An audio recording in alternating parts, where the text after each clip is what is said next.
இன்றைக்கி நம்ம பிஜிடிஆர்பி மேத்தமெட்டிக்ஸில் bounded and unbounded sets supremum infimum exam point of view கொஷின்ஸை நம்ம பார்க்க போகிறோம்.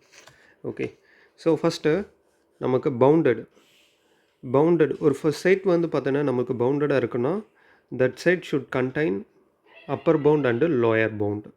ஸோ அதில் எதுவுமே இல்லை அப்படின்னா நம்ம வந்து அன்பவுண்டட் அப்படின்றத நம்ம சொல்லலாம். ஸோ சம்டைம்ஸ் நமக்கு வந்து பார்த்தோன்னா ஒரு பவுண்ட் மட்டும் எக்ஸிஸ்ட் ஆகும், லோயர் பவுண்ட் எக்ஸிஸ்ட் ஆகும். இப்போ நீங்கள் நேச்சுரல் நம்பர்ஸ்னு எடுத்துக்கிட்டிங்கன்னா, ஸோ நேச்சுரல் நம்பரில் நமக்கு 1, 2, 3. ஸோ இந்த செட்டில் வந்து பார்த்திங்கன்னா lower bound 1 but there is no upper bound. இதுவுமே வந்து நமக்கு என்ன ஆகும், அன்பவுண்டட் தான். அதேமாரி சம் சுச்சுவேஷன்ஸ் நமக்கு அப்பர் பவுண்ட் எக்ஸிஸ்ட் ஆகும், லோயர் பவுண்ட் எக்ஸிஸ்ட் ஆகாது. ஸோ இந்த கேஸில் வந்து பார்த்திங்கன்னா நமக்கு 1/n எடுத்துக்கலாம். ஸோ 1/n எடுத்துக்கிட்டிங்கன்னா நெகட்டிவ் நம்பர்ஸ் நம்ம எடுத்துக்கலாம். நெகட்டிவ் நம்பர்ஸ் மைனஸ் இன்ஃபினிட்டி, -3, -2, -1, 0 இல்லை -1. ஸோ இந்த கேஸில் வந்து பார்த்திங்கன்னா லோயர் பவுண்ட் அப்படின்றது எக்ஸிஸ்ட் ஆகலை, அப்பர் பவுண்ட் அப்படின்றது எக்ஸிஸ்ட் -1. ஸோ இதுவுமே வந்து நமக்கு வந்து அன்பவுண்டட். அப்போது both the situation upper bound and lower bound எந்த செட்டுக்கு கிடைக்குதோ அதுதான் வந்து நம்மளுக்கு பவுண்டட் அப்படின்றது சொல்லுவோம். Otherwise it is unbounded. இப்போது அதே மாதிரி வந்து பார்த்திங்கன்னா அடுத்த கான்செப்ட், இதோட அடுத்த லெவல் வந்து பார்த்திங்கன்னா இன்ஃப்ரீமம் சுப்ரீமம். இதுதான் வந்து மோஸ்ட்லி எக்ஸாம் பாயிண்ட் ஆஃப் வியூவில் வரக்கூடிய கொஷின்ஸு. அப்போ இன்ஃப்ரீமம் அப்படின்றது கிரேட்டஸ்ட்டு லோயர் பவுண்டு, சுப்ரீமம்ன்றது லீஸ்ட்டு அப்பர் பவுண்டு அப்படின்றத நம்ம சொல்லுவோம். ஸோ ஃபஸ்ட் ஆஃப் ஆல் இந்த greatest to lower bound, least upper bound அப்படின்றத கிளியராக நம்ம வந்து புரிஞ்சிக்கலாம். இப்போது நான் இதில் இருக்க எக்ஸாம்பிள் வச்சு நான் உங்களுக்கு எக்ஸ்பிளைன் பண்ணுறேன். இப்போ ஃபஸ்ட்டு நம்மளோட செட் வந்து பார்த்திங்கன்னா ஒரு ஃபைனைட் செட். இந்த நம்பர்ஸ் 1, 3, 5, 7, 9 அப்படின்னு எடுத்துக்கலாம். இப்போ இந்த இடத்துல வந்து அப்பர் பவுண்டாக ஆக்ட் ஆகிறது வந்து பார்த்தீங்கன்னா 9. ஸோ 9ன்றது அப்பர் பவுண்டு. இப்போ இந்த அப்பர் பவுண்டுன்றது ஒரே ஒரு நம்பர் தான் நம்ம சொல்ல முடியுமான்னு கேட்டால் கிடையாது. இப்போ நீ 9 வந்து அப்பர் பவுண்ட் சொல்லலாம், 10, 11, 12 இது எல்லாமே வந்து அப்பர் பவுண்ட் தான். ஸோ அப்பர் பவுண்டோட டெஃபினேஷன் என்னென்னா, நீங்கள் ஒரு டேர்மை வந்து அப்பர் பவுண்ட் அப்படின்னு சொல்கிறீங்கன்னா அந்த செட்டில் இருக்க எல்லா எலமெண்ட்டும் அந்த நம்பர்ஸை விட கம்மியாக இருக்கணும். ஓகேவா?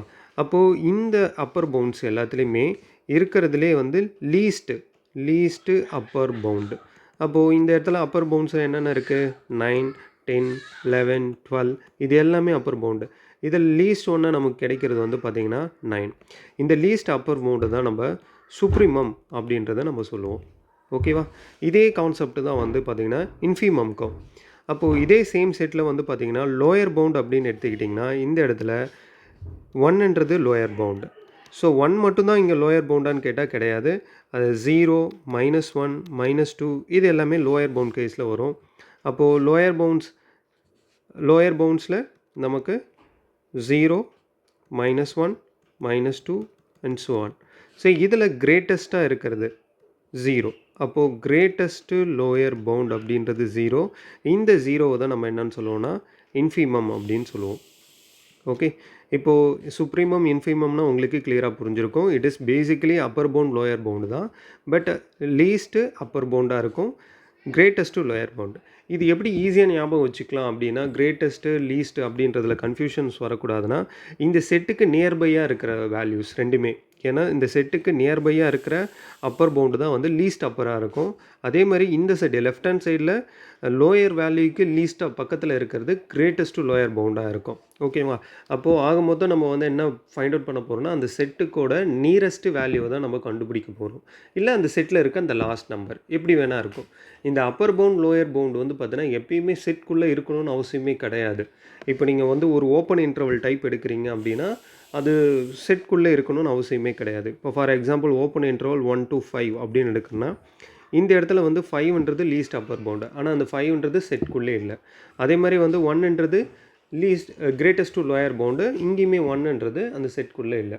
ஸோ அப்போது நீங்கள் ஆனால் இதே சுச்சுவேஷனில் இங்கே வந்து பார்த்தீங்கன்னா Appar pound least Appar pound இல்லை கிரேட்டஸ்ட் டு லோயர் பவுண்டு ரெண்டுமே நம்ம செட்குள்ளே இருக்குது. ஓகே, அப்போது இந்த வேல்யூஸ்லாம் வந்து செட்டில் இருக்கணும் இருக்கக்கூடாதுன்ற மாதிரியான எந்த ரெஸ்ட்ரிக்ஷனும் கிடையாது. ஓகேவா? கிளியரா? ஸோ இப்போ நம்ம வந்து டீட்டெயிலாக வந்து பார்த்தீங்கன்னா ஒவ்வொரு சுச்சுவேஷனுக்குமே வந்து பார்த்தீங்கன்னா இன்ஃபீமம் சுப்ரீமம் எப்படி கால்குலேட் பண்ணுறதுன்றதை பார்க்கலாம். ஓகே. ரைட். இப்போ நம்ம ஃபஸ்ட் கொஷின் நம்ம அது டிஸ்கஸ் பண்ணியாச்சு. இப்போ செகண்ட் கொஷின் எடுத்துக்கலாம். செகண்ட் கொஷினை பொறுத்த வரைக்கும் இதில் வந்து நீங்கள் ஃபஸ்ட்டு நீங்கள் அந்த கொஷினை அப்ரோச் பண்ணும்போது அந்த எண்ட் பாயிண்ட்ஸை வந்து டிஸ்கஸ் பண்ணி ஆகணும். ஏன்னா மோஸ்ட்லி வந்து பார்த்தீங்கன்னா நம்மளுக்கு கலெக்ஷன்ஸ் வந்து ஒரு இன்ஃபனைட் கலெக்ஷன்ஸாக இருக்கிறதுக்கான சான்சஸ் அதிகம். அப்போது ஒரு எண்டு வந்து பார்த்தீங்கன்னா நமக்கு -1 அந்த நம்பர்ஸ் எப்படி ஃபாலோ ஆகுதுன்னு பாருங்கள். அப்போ இதோட ஜென்ரல் டேர்ம் வந்து பார்த்தீங்கன்னா -1/n. ஏன்னா 1/1 1/2 1/3 1/4 அப்போ ஜென்ரல் டேர்ம் வந்து பார்த்தீங்கன்னா 1/n. அப்போது என்னோட வேல்யூஸ் வந்து இன்க்ரீஸ் பண்ணிகிட்டே போகிறேன். அப்போது n is tending to infinity அந்த overall answer is approaches to 0. அப்போ இந்த செட்டோட ஸ்டார்டிங் நம்பர் -1ல் இருக்குது. அப்போ எண்டிங் நம்பர் நமக்கு 1ல் இருக்குது. ஓகேவா? எப்பயுமே செட்டோட ஃபஸ்ட்டு இருக்கிறது வந்து மினிமம், லாஸ்ட்டில் இருக்கிறது மேக்ஸிமம் அப்படின்னுனா அவசியம் கிடையாது. இந்த இடத்துல வந்து பார்த்தீங்கன்னா ஃபஸ்ட்டு இருக்கிறது மினிமம், லாஸ்ட்டாக வர்றது ரைட் ஹேண்ட் எண்ட் வந்து பார்த்தீங்கன்னா மினிமமாக இருக்குது. எல்லா இடத்துலையும் அப்படி இருக்குன்னு அவசியம் கிடையாது, சேஞ்ச் ஆகும். சரிங்களா? அப்போது இந்த -1 அப்படின்றத நம்ம என்ன சொல்லலாம்னா லோயர் பவுண்ட் கேட்டகரியில் எடுத்துக்கலாம். இது 0ன்றது அப்பர் பவுண்டு. ஓகேவா? அதே மாதிரி இந்த இடத்துல லீஸ்ட் வேல்யூ அப்படின்னு எடுத்துக்கிட்டாலும் இந்த -1 நமக்கு என்னவாக இருக்கும், லீஸ்ட் வேல்யூவாகவும் இருக்கும். அப்போது இதே வேல்யூ நமக்கு இன்ஃபிமமாகவும் இருக்கும். இந்த 0ன்றது நமக்கு என்னவாக இருக்கும், சுப்ரீமமாகவும் இருக்கும். ஓகேவா? ஸோ சம் சுச்சுவேஷன்ஸில் இது வந்து பார்த்திங்கன்னா இது ஆகும். ஏன்னா இதோட லீஸ்ட்டே இது தானே, இதுக்கு அடுத்தது வர்றது எல்லாமே வந்து இதை விட கம்மியாக தான் இருக்கும். ஸோ அப்போ இது இருக்கிறதுலே வந்து கிரேட்டஸ்ட் லோயர் பவுண்ட் அப்படின்னு எடுத்துக்கிட்டிங்கன்னா -1. ஸோ இன்ஃபிமம்ன்றது -1. ரைட்டு. அடுத்தது கொஷின் நம்பர் 3க்கு போகலாம். ஸோ கொஷின் நம்பர் 3ல் ரொம்ப கிளியராக இருக்குது. இந்த இடத்துலையும் வந்து பார்த்திங்கன்னா இந்த நம்பர்ஸை வந்து வேரி பண்ணுங்கள். ஸோ ஃபஸ்ட்டு நம்பர் 1 நம்ம ஏன்னா வேரியிங் நம்பர்ஸ் வந்து நேச்சுரல் நம்பர். நம்ம 1 வேரி பண்ணும்போது 1/1. ஸோ அப்போ வந்து ஸ்டார்டிங் நம்பர் 1ல் இருக்கும். ஸோ அடுத்தது வந்து பார்த்திங்கன்னா 1/2 1/3 அப்படியே போயிட்டே இருக்கும். அகெயின் n வந்து டெண்டிங் டு இன்ஃபினிட்டி போகும்போது அதோட லாஸ்ட் நம்பர் 0வாக இருக்கும். அப்போ இந்த இடத்துல வந்து பார்த்திங்கன்னா நமக்கு 1ன்றது அப்பர் பவுண்டாக இருக்கும். ஓகேவா? 0ன்றது லோயர் பவுண்டாக இருக்கும். ஸோ அதுதான் சொன்னேன், எப்பயுமே வந்து ஃபஸ்ட்டில் இருக்கிறது லோயர், லாஸ்ட்டில் வர்றது அப்பர் அப்படின்னு நினச்சிக்காதீங்க. ஓகேங்களா? அப்போது இந்த 0 1 இந்த லோயர் பவுண்டை வந்து நம்ம என்னன்னு சொல்லிடலாம், ஏன்னா லீஸ்ட்டு லோயர் கிரேட்டஸ்ட்டு லோயர் பவுண்டும் வந்து இது தான். ஏன்னா இதுக்கப்புறம் வர்றது எல்லாமே வந்து பார்த்தீங்கன்னா இதை விட கம்மியாக தான் இருக்கும். ஸோ கிரேட்டஸ்ட்டு லோயர் பவுண்டு இது தான். ஸோ இதுதான் வந்து நம்மளோட இன்ஃபீமம். ஓகேவா?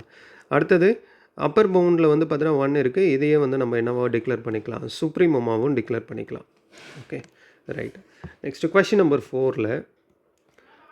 4ல் வந்து பார்த்தீங்கன்னா நியூமரேட்டர் ஆல்டர்னேட்டிவ் சைனாக வருது. ஏன்னா -1n இருக்குது. ஸோ இதை கொஞ்சம் கேர்ஃபுல்லாக தான் ஹேண்டில் பண்ணணும். நம்பர்ஸ் வந்து எப்படி வந்து மூவ் ஆகுதுன்றதை நம்ம கேர்ஃபுல்லாக வந்து அந்த பேட்டர்னை வாட்ச் பண்ணிட்டாலே போதும். இப்போது ரேண்டமாக ஒரு 3 நம்பர்ஸ் கொடுங்க, 3 to 4 நம்பர்ஸ் வந்து நீங்கள் வேரி பண்ணும்போது you will get thus pattern. எப்படி வந்து இது ட்ராவல் ஆகிட்டுருக்குன்றது நமக்கு தெளிவாக தெரிஞ்சிடும். இப்போது அகைன் n வந்து பிலாங்ஸ் டு நேச்சுரல் நம்பர். நீங்கள் ஸ்டார்ட் வித் 1. அப்போது நமக்கு என்ன வரும், -1. நெக்ஸ்ட்டு எப்படி இருக்கும், 2 கொடுத்தீங்கன்னா 1/2 வரும். அடுத்தது 3 கொடுத்தீங்கன்னா -1/3. அடுத்தது +1/4. அப்போ இந்த டேர்ம்ஸ் எல்லாத்தையும் நீங்கள் ரியல் நம்பர்ஸில் ஆர்டராக பிளாட் பண்ணி பாருங்கள். ஸோ ஃபஸ்ட்டு எப்படி வருது, -1 வருது. அடுத்தது இங்கே ஜென்ரலாக இந்த நம்பர்ஸ் எல்லாமே இதுக்குள்ளே தான் வரப்போகுது அப்படின்னு தெரிஞ்சிடுச்சு. அப்போ ஃபஸ்ட்டு வந்து பார்த்தோன்னா -1. நெக்ஸ்ட்டு 1/2 அப்படின்னும்போது இங்கே வந்துடும் 1/2. நெக்ஸ்ட்டு -1/3னா இந்த ஆஃப் விட கொஞ்சம் நியர்பையாக இந்த இடத்துல இருக்கும், -1/3. அடுத்தது +1/4 இந்த இடத்துல வந்துடும், 1/4. அப்போ இப்படியே தான் ட்ராவல் ஆகிட்டே வரும். -1/5 அப்புறம் +1/6. அப்போது இந்த நம்பர்ஸ் எப்படி இருக்குன்னா 0வை அப்படியே ஆசிலேட் ஆகிட்டு கொஞ்சம் கொஞ்சமாக அந்த 0 நோக்கி அப்படியே அப்ரோச் ஆகிட்டே வரும். அப்போ ஓவராலாக இதோட ஒரு எண்டு என்னவாக இருக்குன்னா 0 தான். ஓகேவா? ஏன்னா ஃபைனலாக அந்த இடத்துல தான் போய்ட்டு ரீச் ஆக போகுது. அப்போ இந்த இடத்துல வந்து 2 எக்ஸ்ட்ரீம் கேஸஸில் வர்றது இந்த 2 நம்பர்ஸ் மட்டும்தான், -1 அண்டு 0. அப்போ இதில் இது லோயர், இது அப்பர். ஸோ லோயர் பவுண்டாக -1 இருக்கும், அப்பர் பவுண்டாக வந்து 0வாக இருக்கும். அப்போ இந்த லோயர் பவுண்டை நம்ம என்னென்னு சொல்லிடலாம், இன்ஃபிமம் வேல்யூவாகவும் கன்க்ளூட் பண்ணிக்கலாம். இந்த அப்பர் பவுண்ட் வேல்யூவஸை சுப்ரீமம் அப்படின்னு சொல்லி கன்க்ளூட் பண்ணிக்கலாம். ஓகே, அடுத்தது கொஷின் நம்பர் 5 வந்து பார்த்திங்கன்னா இங்கேயும் அதே மாதிரி தான் கிட்டத்தட்ட. பட் இங்கே ஜென்ரல் டேர்ம் கொடுத்துருக்காங்க. ஜென்ரல் டேர்ம் கொடுக்கலனாலும் இந்த சுச்சுவேஷனுக்கு தகுந்த மாதிரி நீங்கள் ஜென்ரல் டேர்மை க்ரியேட் பண்ணுங்கள். இப்போ சப்போஸ் இந்த டேர்ம்ஸே வந்து உங்களுக்கு தரல அப்படின்னா அங்கே இருக்கிற நம்பர்ஸை வந்து நீங்கள் ஜஸ்ட்டு கம்பேர் பண்ணி பாருங்கள். டினாமினேட்டரில் 2 இருக்குது, நியூமரேட்டரில் 3. 3 4 4 5 அப்படியே அடுத்தடுத்த நம்பர்ஸ் தான் நியூமரேட்டரில் இருக்குது இல்லைங்களா? அப்போ வந்து நம்ம எப்படி வந்து ஜென்ரல் டேர்ம் கிரியேட் பண்ணலான்னா n ஃபஸ்ட்டு வந்து டினாமினேட்டர் ஃபிக்ஸ் பண்ணுங்கள். டினாமினேட்டரில் 1 2 3 ரன்னிங் நம்பர்ஸ் இருக்குங்களா? அப்போது டினாமினேட்டரை என்னன்னு ஃபிக்ஸ் பண்ணிக்கோங்க. With respect to the denominator numerator எப்படி பிஹேவ் பண்ணுது, அதை விட எக்ஸ்ட்ரா ஒரு நம்பர். அப்போ நியூமரேட்டரில் n+1 நீங்களே ஜெனரேட் பண்ணிக்கலாம். ஏன்னா எல்லா சுச்சுவேஷனும் நம்ம வந்து பார்த்திங்கன்னா அந்த இன்னும் 2 கேல்குலேட் பண்ணுறது நமக்கு ட்ரபுள் இருக்கும். ஸோ அதனால் ஜென்ரல் டேர்ம் இருந்ததுன்னா நம்ம ஈஸியாக கேல்குலேட் பண்ணிடலாம். இப்போ இங்கே வந்து நம்பர்ஸ் வந்து ஸ்டார்ட் ஆகுறது -2ல் ஸ்டார்ட் ஆகுது சரிங்களா? இப்போ இதோட அனதர் 2 நம்ம கேல்குலேட் பண்ணோம்னா இதுதான் ஜென்ரல் டேர்மு. இப்போ இந்த ஜென்ரல் டேர்ம் -n+1/n. இதை சிம்பிளிஃபை பண்ணுங்கள். என்ன ஆகும்? இண்டிவிஜுவல் டிவிஷன் பண்ணிங்கன்னா 1+1/n. இப்போ n வந்து நான் அப்ரோச்சஸ் டு இன்ஃபினிட்டி பண்ணிங்கன்னா அதை வேரி பண்ணிக்கிட்டே இருக்கும்போது டெண்டிங் டு இன்ஃபினிட்டி இந்த செகண்ட் டேர்ம் டோட்டலாக டெண்டிங் டு 0 ஆகிடும். அப்போ இதோட ஃபைனல் ஆன்சர் -1. அப்போ இந்த நம்பர்ஸோட அனதர் 2 நமக்கு என்னவாக இருக்கும்னா -1 இருக்கும். அப்போ இந்த இடத்துல 2 எண்ட் இருக்குது. ஸோ ஒரு எண்ட் -2 அனதர் 2 -1. ஸோ இதை வச்சு நம்ம கன்க்ளூட் பண்ணிக்கலாம். -2ன்றது லோயர் கேஸு. ஸோ அப்போ இது வந்து இன்ஃபீமம் வேல்யூ, -1ன்றது அப்பர். ஸோ இது வந்து supremum value. Okay right. Next question number 6. So இதுலேயுமே வந்து பார்த்தீங்கன்னா ஃபஸ்ட்டு ஒரு நம்பர் வந்து ஃபிக்ஸ்டாக தான் இருக்குது. இதை பற்றி பிரச்சனை இல்லை 1. அப்போ இந்த இடத்துல நீங்கள் வந்து நம்பர்ஸ் கொடுக்கும்போது 1 கொடுத்தீங்கன்னா 1 ப்ளஸ் -1/1. அப்போ 1 - 1ன்னு வந்துடும். It is 0. ஸோ 0ல் ஸ்டார்ட் ஆகுது. அடுத்த நம்பர் கொடுத்தீங்கன்னா 1 2 கொடுக்க போகிறீங்க இல்லையா? அப்போ 1/2. ஸோ இது என்ன ஆகிடும்? 3/2 அப்படின்னு ஆகிடும். 1.5 3/2. ஓகேவா? அப்போது இதே மாதிரி தான் ட்ராவல் ஆகிட்டே போக போகுது. ஆனால் அடுத்த நம்பர் வந்து நெகட்டிவ்ஸ் இருக்கிறதால இந்த ஆல்டர்னேட்டிவ்ஸ் இருக்கும்போது மட்டும் ஒரு 3 to 4 நம்பர்ஸ் கேல்குலேட் பண்ணிங்கன்னா ஒரு அளவுக்கு ஒரு ஐடியா வந்துடும் நமக்கு. அடுத்த நம்பர்ஸ் நீங்கள் அப்ளை பண்ணிங்கன்னா -1/3 வரும். அப்போது உங்களுக்கு வந்து பார்த்திங்கன்னா 2/3 அப்படின்னு வரும். ஓகேவா? அப்போ இந்த நம்பர்ஸ்லாம் எப்படி ட்ராவல் ஆகுது? இது 1.5 இது 0 பாயிண்ட் சம்திங். அப்போ நம்பர்ஸ் வந்து எப்படி ட்ராவல் ஆகுது அப்படின்றத நம்ம வந்து பார்க்கணும். ஸோ ஒரு ரேல் லைன் வரைஞ்சிக்கோங்க. ஸோ ஃபஸ்ட்டு வந்து பார்த்திங்கன்னா 0 மேப் ஆகுது. அடுத்தது வந்து அது வந்து 1.5க்கு போகுது. ஸோ 1 இங்கே ஃபிக்ஸ் பண்ணிக்கலாம். 1.5. அடுத்தது என்ன ஆகுதுன்னா இது 0 பாயிண்ட் சம்திங்கில் வருது. ஸோ அடுத்தது நீங்கள் வந்து பார்த்திங்கன்னா பாசிட்டிவ் நம்பர்ஸ் வரும். அப்போது வந்து பாசிட்டிவ் நம்பர்ஸ் மோர் தென் 1ன்னு வரும். ஏன்னா 1 + 1/4ன்னு வரப்போகுது இல்லைங்களா? அப்போ வந்து இந்த இடத்துல வந்து பார்த்தீங்கன்னா இங்கே வரும். அடுத்த நம்பர்ஸ் வந்து பார்த்தீங்கன்னா நெகட்டிவ்ஸில் வரும். அப்போ இதே மாதிரி ட்ராவல் ஆகிட்டு வரும்போது இந்த இடத்துல வந்து பார்த்தீங்கன்னா அப்ரோச்சிங் எங்கே போயிட்டு முடியும்? இது வந்து பார்த்தீங்கன்னா அப்ரோச்சிங் இங்கே வரும். ஏன்னா இந்த நம்பர்ஸை வந்து நீங்கள் டெண்டிங் டு இன்ஃபினிட்டி பண்ணும்போது இது 0க்கு தான் போகும். n வந்து டெண்டிங் டு இன்ஃபினிட்டி பண்ணும்போது இந்த வேல்யூஸ் வந்து 0க்கு போகும். அப்போது உன்னோட final answer okay. Next number நமக்கு 1 + 1/4 அப்படின்றது நமக்கு இங்கே ரெப்ரசன்ட் ஆகும். ஓகேவா? 1 + ½ அப்படின்னும் போது 1.5 இங்கே 1 + 0.25 அப்படின்னும் போது நியர்பையாக வரும். அப்போது ஒரு சைட் நம்பர்ஸ் வந்து பார்த்தோன்னா நமக்கு 1 அப்ரோச் பண்ணும். அனதர் சைடு 0 அப்படின்ட்டு கொஞ்சம் கொஞ்சமாக வந்து என்ன பண்ணும்? இதுவும் வந்து 1 தான் அப்ரோச் பண்ணும். ஏன்னா இதோட ஓவரால் ரிசல்ட் வந்து 0ன்றதால இது வந்து கன்வர்ஜ் ஆகிற பிளேஸ் வந்து பார்த்தோன்னா ஓவரால் ஆன்சர் 1. அப்போ போத் சைடு வந்து பார்த்தோன்னா வேல்யூஸ் வந்து 1என்ற வேல்யூஸ் தான் அப்ரோச் பண்ணும். அப்போ இந்த சுச்சுவேஷனில் நமக்கு வந்து பார்த்திங்கன்னா அப்பர் வேல்யூஸாக வந்து பார்த்திங்கன்னா 1.5 அதாவது 3/2 இருக்குது. அடுத்து லோயர் வேல்யூஸாக நமக்கு வந்து என்ன இருக்குன்னா 0ன்றது இருக்கும். ஓகே ரைட்டா? அப்போது டிக்ளேர் பண்ணிடலாம். இதை வந்து இன்ஃபீமம் 1.3/2 வந்து நம்ம வந்து சுப்ரீமம் அப்படின்ட்டு டிக்ளேர் பண்ணிடலாம். இந்த ஆல்டர்னேட்டிவ் சைன்ஸ் வரும்போது மட்டும் கொஞ்சம் கேர்ஃபுல்லாக இருக்கணும் நம்ம. ஏன்னா நம்பர்ஸ் வந்து பார்த்தோன்னா ஆசிலேட்டிங் இதில் இருக்கிறதால மேக்ஸிமம் மினிமமில் சேஞ்சஸ் வர்றதுக்கான சான்சஸ் இருக்குது.